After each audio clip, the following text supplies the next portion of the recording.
Welcome back to my channel. I hope everyone's having a wonderful day. Today, we're diving deep into a story that has taken the internet by surprise.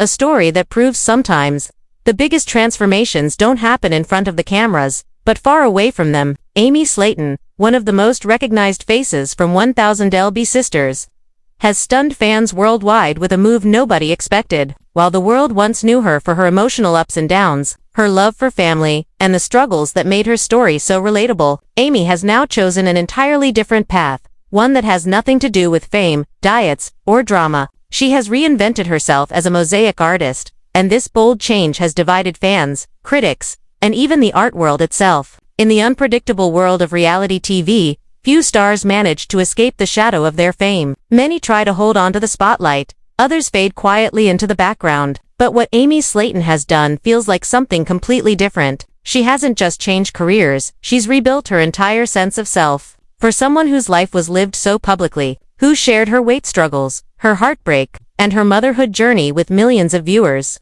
this quiet turn toward art feels both shocking and strangely fitting. Amy's story has always been one of resilience. From the beginning, fans watched as she tried to build a better life for herself, juggling her health, relationships, and fame all at once. But somewhere between filming, social media drama, and public criticism, Amy found herself drained emotionally, mentally, and spiritually. It wasn't just about losing weight anymore. It was about finding herself again. That moment of rediscovery didn't come through another TLC special or an interview. It came in silence.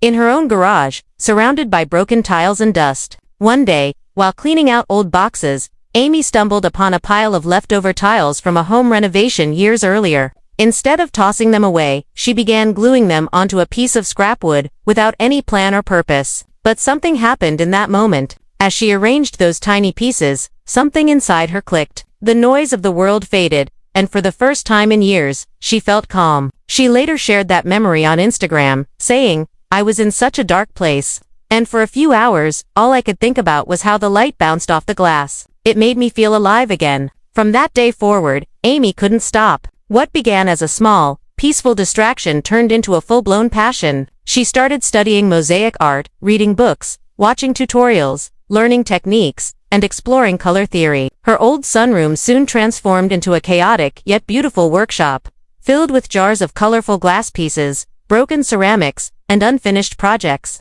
Each day she'd sit down with music playing in the background, gluing tile after tile until hours disappeared. It wasn't just art, it was therapy. It was healing. Her pieces soon began to tell her story. Colorful patterns inspired by southern nature, butterflies symbolizing transformation, and intricate hearts made from shattered glass. The beauty was not in perfection, but in imperfection. Every tiny crack, every uneven line seemed to carry emotion. Each creation whispered something about Amy's journey, her pain, her strength, her growth. And when she finally shared a few of her early works online, the response was immediate and overwhelming. Fans flooded the comments with messages of love and pride. Many said they were inspired by her courage to step away from the chaos and find something that truly made her happy. Others, however, weren't so sure. Some believed it was a publicity stunt, a new storyline for the cameras, maybe even a way to stay relevant. But Amy didn't respond to the negativity. She simply kept creating, posting photos of her workbench and colorful mosaics with captions about peace, patience, and purpose. Before long, Amy opened a small online store to sell her artwork. And what shocked everyone, even her biggest critics, was how quickly everything sold out. Within hours of each new drop, every single piece was gone. Fans from all over the country were buying her creations, leaving reviews that described her art as raw, heartfelt, and surprisingly beautiful. One fan wrote, "I followed Amy since her first episode. To see her rise above everything and find peace in her art makes me emotional. She deserves this happiness." For Amy, the money didn't matter. The sales weren't about fame. They were proof that she could create something meaningful with her own hands, something born not from TV contracts or scripted drama, but from her soul. She even said in one of her posts, "This isn't about proving anyone wrong. It's about proving to myself that I can build something beautiful out of the broken pieces." And that's exactly what she's done, both literally and metaphorically. Amy Slaton has turned the fragments of her past into something whole again. Every mosaic she makes feels like a chapter of her story, a story not told by producers or cameras, but by her own voice, her own hands, her own heart. Whether you love her or doubt her, There's no denying it, Amy has done what few reality stars ever managed to do. She's turned her pain into art. As Amy Slaton's new path began to take shape, the reactions online became impossible to ignore. What started as a quiet, personal transformation soon exploded into a full-blown debate across fan pages, Reddit threads, and even art communities. Some saw it as a redemption story, the rise of a woman who had faced unimaginable struggles and still found beauty in broken pieces. Others, however, believed it was nothing more than a PR move. Another chapter in the never-ending saga of reality TV reinvention, the division was immediate and intense. Fans who had supported Amy since the beginning were genuinely happy for her. They watched her journey from the woman battling self-esteem and weight issues on screen to someone finally taking charge of her peace and purpose. To them, this new Amy represented growth, recovery, and the courage to rewrite her life. One fan commented, "She's showing us that life doesn't have to stay messy. You can heal, you can change, and you can do it your own way." Those who had followed her through every heartbreak and milestone saw the art as an extension of her resilience, a symbol that she had survived everything and found light in the process. But then came the critics. And as always, they were loud. Online discussions quickly shifted from admiration to doubt. Some claimed her work was amateur, others accused her of exploiting her fame to sell overpriced crafts. One Reddit user wrote, "You don't just wake up one day and become a real artist. She's cashing in on her followers. It's just another hustle." Others questioned how genuine this transformation really was. Was Amy truly finding herself through art? Or was this simply another storyline crafted to keep her name in headlines? After all, in the world of reality television, truth often blurs with performance, and sincerity becomes just another form of entertainment. Still, Amy stayed silent. She didn't argue with trolls. She didn't defend her work on talk shows. And she didn't turn the art into a publicity spectacle. Instead, she continued sharing glimpses of her process, photos of her workbench covered in shards of glass, her hands marked with tiny cuts, the soft glow of the sun filtering through the colors of her mosaics. There was something undeniably real about it, something quiet, something peaceful, the kind of authenticity that doesn't need to be explained because it speaks for itself.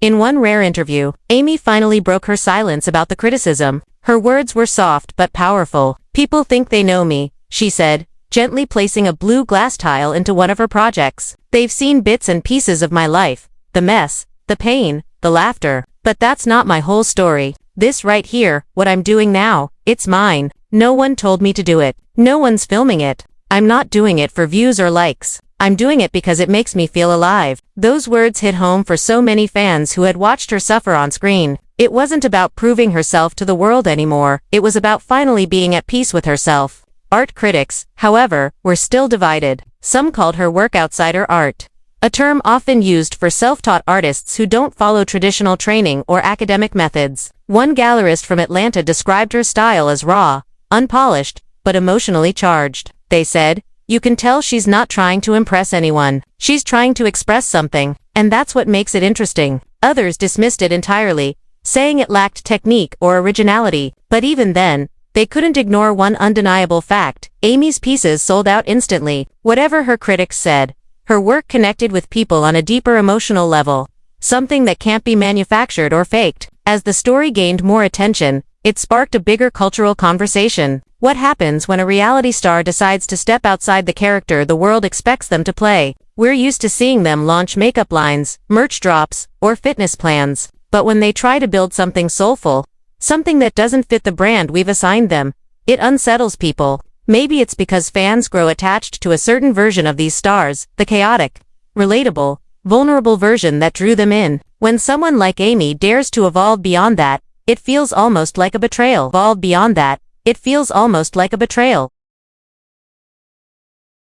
Dr. Liana Peterson, a pop culture sociologist, summed it up perfectly in one interview. She said, "Reality TV creates a false sense of intimacy. Fans believe they know these people because they've seen them cry, argue, or fall apart. But what they've really seen is a heavily edited narrative." When a star like Amy breaks that illusion and starts living for herself, it challenges the audience's sense of ownership. It forces them to confront the reality that she's more than the version they fell in love with on screen. And that's exactly what Amy has done. She's forced everyone to see her differently. Not as a viral meme, not as a TLC character, but as a human being rediscovering herself. Her art became a mirror for her life. Every cracked tile, every shimmer of glass, Every imperfection tells a piece of her story, the chaos, the heartbreak, and the healing. Fans began to notice deeper meaning in her designs. One of her most talked about pieces, Kudzu Heart, used the image of a wild vine, often seen as invasive, to form a beautiful heart shape. It symbolized how something once destructive could become something full of love and growth. Another piece, Junebug's Wings, shimmered with gold and green fragments, symbolizing rebirth and resilience. Over time, even some skeptics softened their views. The more Amy created, the more undeniable her sincerity became. Her studio became her sanctuary. You could almost imagine her sitting there in the quiet of the afternoon, surrounded by sunlight reflecting off the colorful glass. The hum of peaceful silence replacing the noise of television cameras. She wasn't performing anymore, she was healing. And maybe that's what makes this transformation so powerful. It's not just about art or success or reinvention, it's about finally taking control of her own story. For years, Amy's narrative was written for her by producers, tabloids, and the public. But now, every mosaic she creates is a page written in her own words, in color, in glass, in light. She's proving that transformation isn't just physical, it's spiritual. And that no matter where you come from, you can still choose to become something new. The deeper Amy sank into her work, the more she seemed to come alive in ways the audience had never seen before. It wasn't the exaggerated joy of a reality TV segment or the forced laughter of a YouTube clip. It was quieter, steadier, like the calm after a storm that had raged for too long. Those who watched closely could see it in her eyes during her rare live streams or brief interviews. There was no performance, no desperation for sympathy,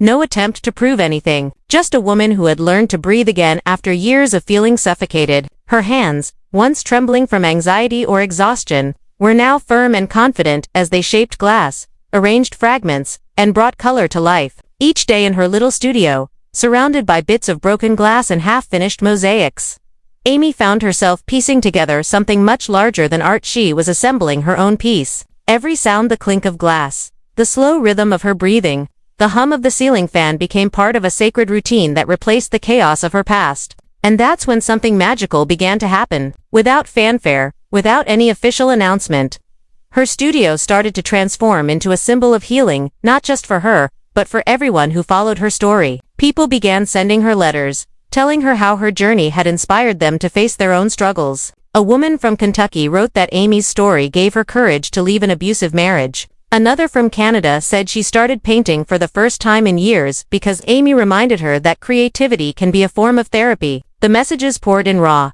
emotional, real, and Amy read every single one of them. For someone who had been labeled, mocked, and misunderstood for years, that wave of love was overwhelming. But more than that, it was redemptive. It reminded her that pain, when transformed into art, could become a bridge that connects broken hearts instead of isolating them. Amy had spent years trying to prove her worth to people who only saw her as a TV character. Now, through her art, she was finally touching lives in a way that couldn't be edited or scripted. At the same time, her relationship with fame began to change. In the past, every post, every word, every appearance had been measured by numbers, views, comments, engagement. But now, she didn't care how many people saw her work. She cared about how it made her feel. She often said, "I used to live for the noise. Now I live for the quiet." That simple phrase became her new mantra, printed by fans on shirts and shared across social media. It was more than just a quote, it was her declaration of freedom. Still, there were moments when her old world tried to pull her back in. Producers reached out, hinting at spin-offs or reunion episodes. Paparazzi tried to stir up stories about her personal life. But Amy didn't bite. She refused to return to the cycle of pain that fame had built around her. Instead, she poured her emotions into one last massive project, a mural she titled The Weight I Carried. It was an enormous piece made entirely from recycled glass, broken mirrors, and bits of metal. The design featured two silhouettes, one weighed down by chains, the other lifting herself free, surrounded by a glowing mosaic of gold and rose-colored shards. The day she revealed it, something extraordinary happened. The local community showed up in hundreds. Families, fans, and even strangers came to see the mural that had already become a legend online. Some cried quietly as they stood before it. Others hugged each other, whispering that they understood exactly what it meant. The mural wasn't just Amy's story. It was the story of anyone who had ever struggled under the weight of expectations, pain, or self-doubt, and had found the strength to rise again. In that moment, standing before her creation, Amy seemed lighter than ever. The same woman who once hid from cameras now stood proudly beside her art, smiling with genuine, unfiltered joy. A local journalist asked her what message she hoped people would take from her journey. She paused for a long moment, looking at her reflection in the mirrored pieces of the mural, then said softly, "I want people to know that you can be broken and still shine. That your story doesn't have to end in the dark. You can rebuild, you can heal, and you can turn every shattered piece into something beautiful." Those words spread like wildfire. Within days, clips from her speech went viral across platforms, shared by artists, mental health advocates, and even celebrities. Hashtags like #BrokenAndBeautiful and #Amy Slaton Rising began trending. Suddenly, she wasn't just the woman from 1000 LB Sisters anymore. She was a voice of resilience, an icon for transformation. But behind all the praise, Amy remained grounded. She didn't chase interviews or endorsements. She kept creating, quietly, humbly. She often said her favorite moments were the simple ones, sitting in her studio late at night with music playing softly. Her children asleep in the next room, the glow of unfinished mosaics catching the lamplight. That was her peace. That was her reward. And in those quiet moments, she sometimes reflected on how far she had come. The tears, the weight battles, the heartbreaks, the public judgment, it all seemed like a lifetime ago. Yet she carried those memories not with shame but with gratitude. "Every hard day made me softer," she once said. "Every mistake taught me patience, and every scar reminded me that I'm still here, still fighting, still creating." Her story became something far beyond what any show could capture. It was a living testament to the human spirit, the power of survival, self-acceptance, and rebirth. And though Amy never called herself an artist in the traditional sense, her life itself had become her masterpiece. She had turned pain into color, brokenness into beauty, and silence into strength. Years from now, when people look back at her journey, they may remember the TV show, the weight loss, the controversies, but those who truly understood will remember something deeper. They'll remember the woman who refused to stay defined by her past, the woman who built something luminous out of the fragments of her struggle, the woman who proved that healing is not a moment, it's a lifelong work of art. It's a lifelong work of art.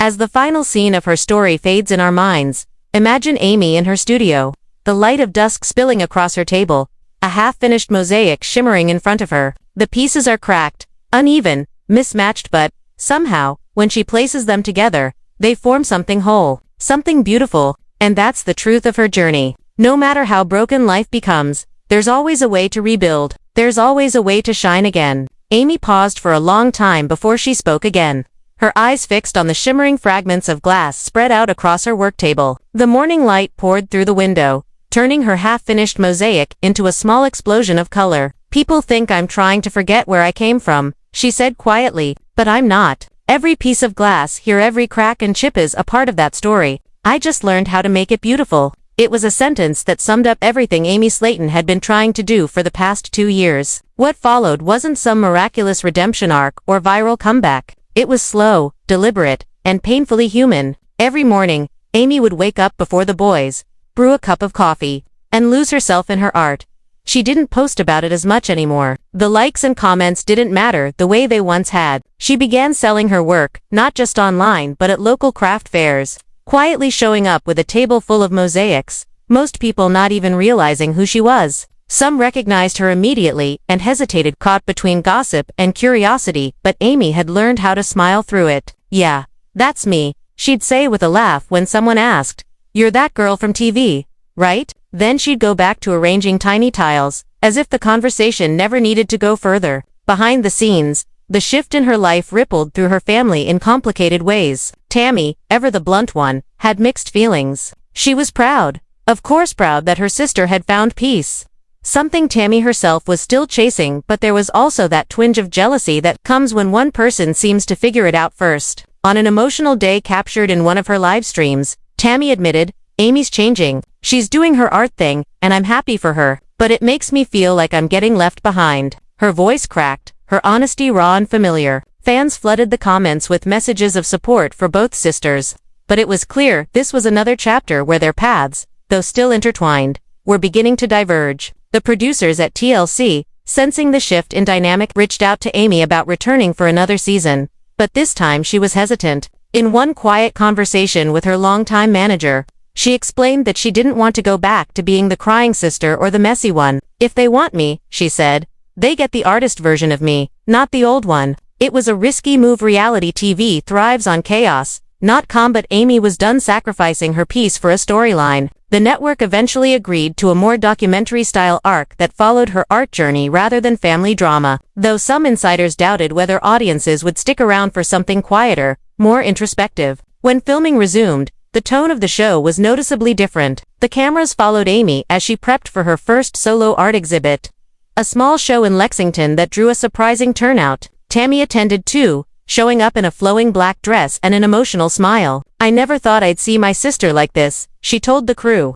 tearing up as she looked at the mosaic centerpiece. Amy had made a sprawling piece called Rebuilt, constructed entirely from shattered dishes that once belonged to their grandmother. "We used to break things when we were angry," Tammy said. "Now Amy breaks things to make something beautiful. That's growth, man." The moment went viral, clipped and shared across social media, not for shock value, but for sincerity. Fans who had followed the sisters for years suddenly found themselves rooting not for weight loss numbers or family feuds, but for healing. It was something different, a kind of full circle piece the audience didn't know they needed until they saw it. Still, not everyone was convinced. Online critics kept dissecting Amy's new identity, accusing her of using the art narrative as a brand pivot. One particularly harsh article accused her of repackaging trauma as art for profit, but Amy didn't respond. She had learned, painfully and thoroughly, that silence was sometimes the strongest statement. Instead, she kept creating. Her studio became a kind of sanctuary, a space where pain and memory coexisted in color and texture. Visitors often described the feeling of being inside it as emotional weather.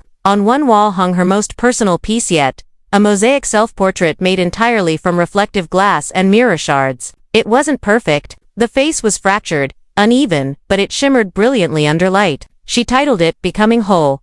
Meanwhile, her children began to understand their mother's transformation in small, quiet ways. Her oldest son once asked her, "Mom, why do you make broken stuff?" She smiled and said, "Because that's how you make something new. You start with the broken parts." He nodded, satisfied with the answer, and went back to playing on the floor. But Amy knew that moment meant something deeper. Outside the Slaton household, the conversation around reality TV and redemption was shifting too. Critics began pointing to Amy's reinvention as an example of what could happen when networks allowed their stars to evolve beyond the caricatures that made them famous. A few university professors even used her story in lectures about media identity and post-reality celebrity. What happens when a person stops performing and starts living? Can the public ever truly let go of the version of someone they once consumed as entertainment? Amy's story didn't answer those questions completely, but it forced people to ask them. In one particularly moving scene, shot months after her art show, Amy sat on her porch with Tammy,